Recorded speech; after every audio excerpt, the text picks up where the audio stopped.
British withdrawal from the European Union is getting closer. In education, just like in any other area really, things remain uncertain at this point.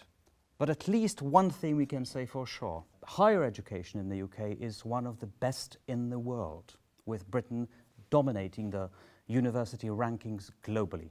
But the question is, what is going to change and when?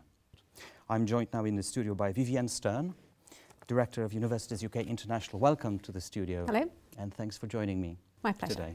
But actually there are things that we know already. I mean, at least we know a little bit more than we did a couple of years ago when we talked about it in the British Council.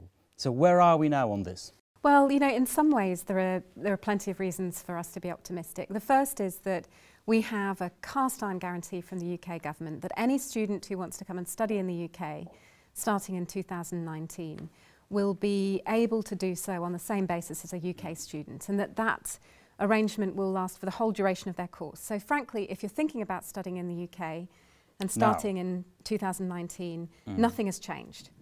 And on the research level too, I think that we've got lots of reasons for optimism. We are waiting for the agreement on the withdrawal of the UK from the EU to be ratified. But what the draft withdrawal agreement says is that the UK will stay in the current programmes for research and education to their end at the end of 2020. So as long as there is a deal, we know that the UK is going to stay in those programmes, and frankly nothing will change for a two-year period. So until 2020 we can be moderately optimistic, not many things are going to change. What about after that? So after that, that's where the negotiations get more difficult. But again, I think, you know, I'm an optimist, so take this with a pinch of salt. But I think, again, there's pretty strong reasons to be optimistic. We know that both the UK government and from the Commission side, the European Commission, have expressed a mutual interest in there being a UK-EU science and innovation pact, some sort of agreement on that level. And I think there's also strong mutual interest in the UK remaining part of the Erasmus programme, for example. So the detail will have to be negotiated, but what we hope is that the UK will associate to these European programmes for research and education, just as Switzerland does, Norway, just as Israel does in the case of the research programme, and that we'll be able to more or less carry on working as we always have. But I understand, of course, there's a huge amount. Well, you know, those programmes last for 7 years. So if we agree that we're going to associate to the research programme from 2021 onwards, then, you know, we've got a good long period of stability. That's what we're working towards, and I hope we're going to get there. But obviously, you know, we've got to, the next 6 months are going to be the critical period for putting the detail behind those. So when will we have the answers to these questions? March, basically, March 2019. Yeah, I mean, I think by March, you know, even possibly November. There's a crunch meeting in Brussels, which I think by November we would hope to know whether there was a sort of at least a broad political agreement on the withdrawal and on that future relationship. And I would expect that agreement to give us certainty about this two-year transition period, which I mentioned, and to give us some idea that, yeah, we broadly speaking agreed that we'd like the same thing. And then I think there'll be a two-year period in which, you know, these details are negotiated and the uncertainty will continue. But, you know, broadly speaking, we should know where everybody is trying to get to. What happens in a situation when somebody applies and actually gets an offer next year, but puts the start of the study will start basically a year later?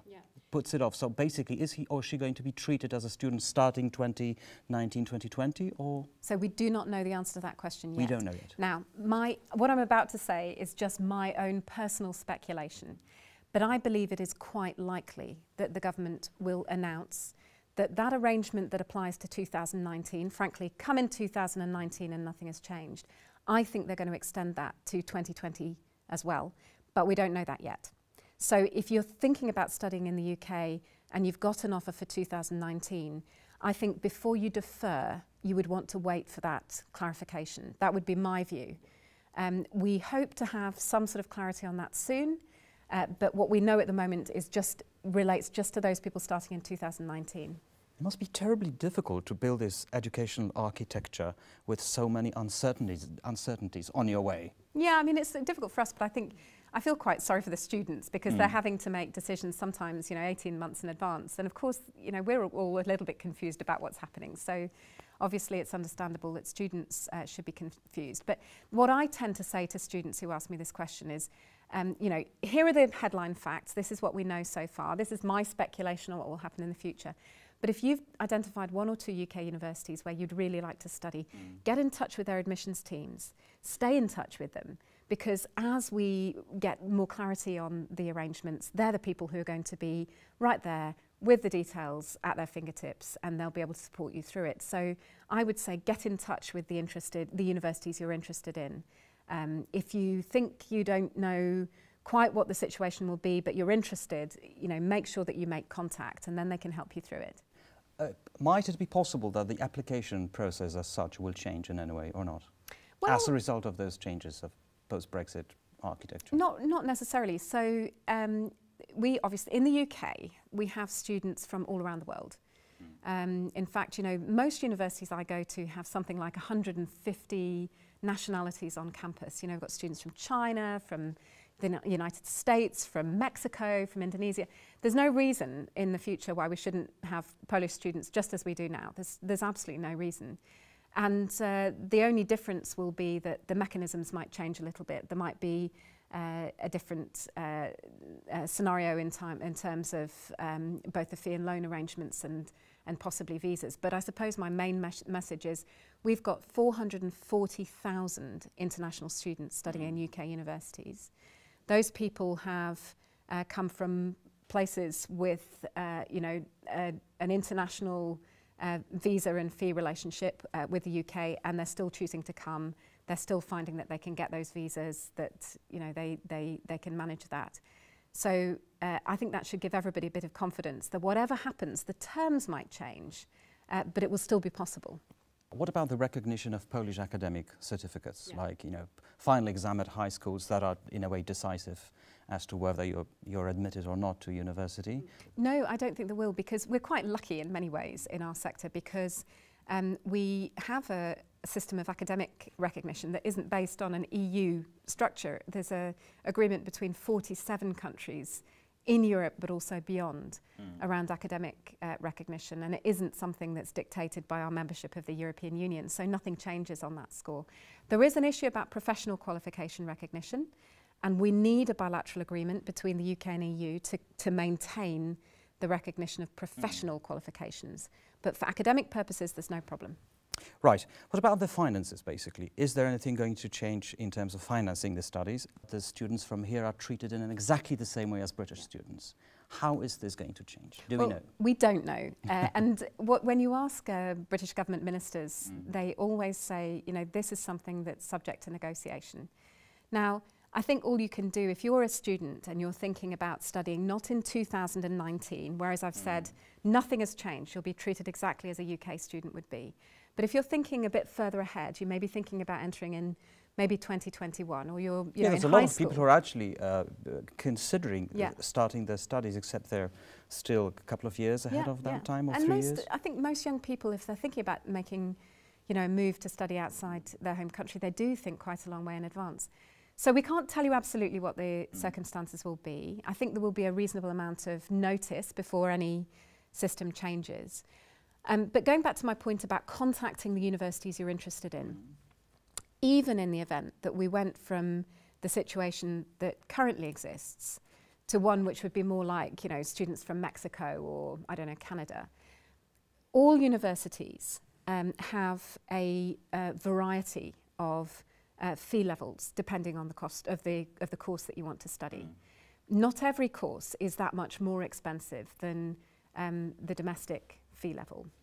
The best way of explaining it, I think, is to say that if you want to study a course which is quite high cost, a like sort of lab-based or medicine, then quite often you see the fees are at the upper end.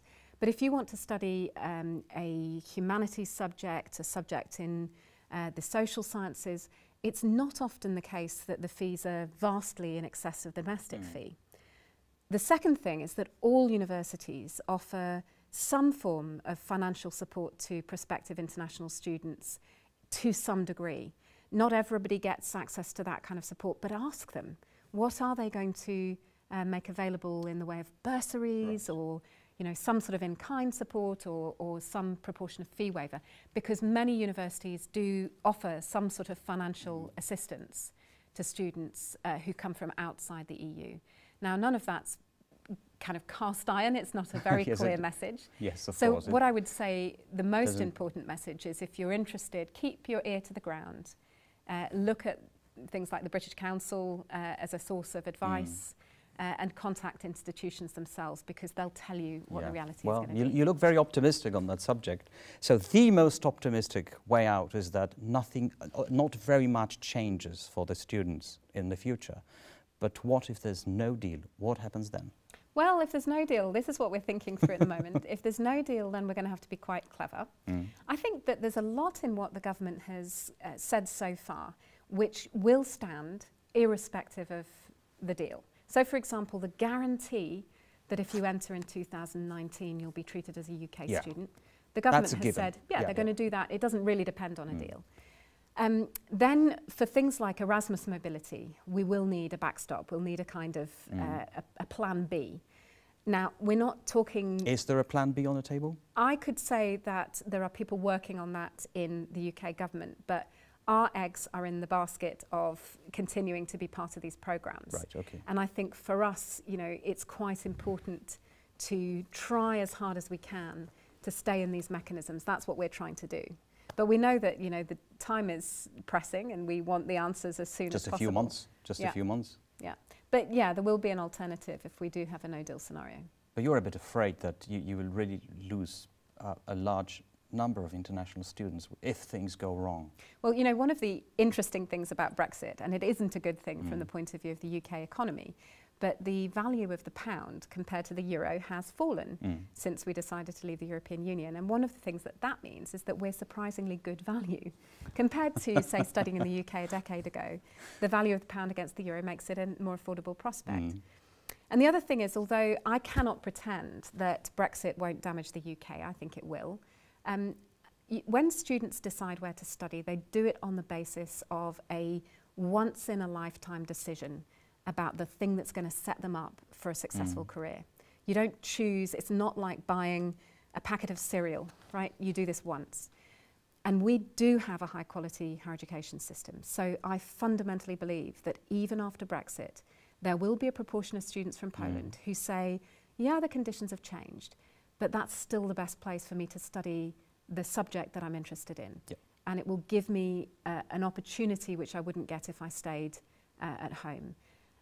I think we have to be clear that those students will remain welcome, highly, highly welcomed by UK universities, and that from the university leadership point of view, we'll work really hard to make sure that it's as easy as possible for you to still come and study in the UK. Okay, let's leave Brexit just for a moment aside, and if you could spare us just a few practical tips.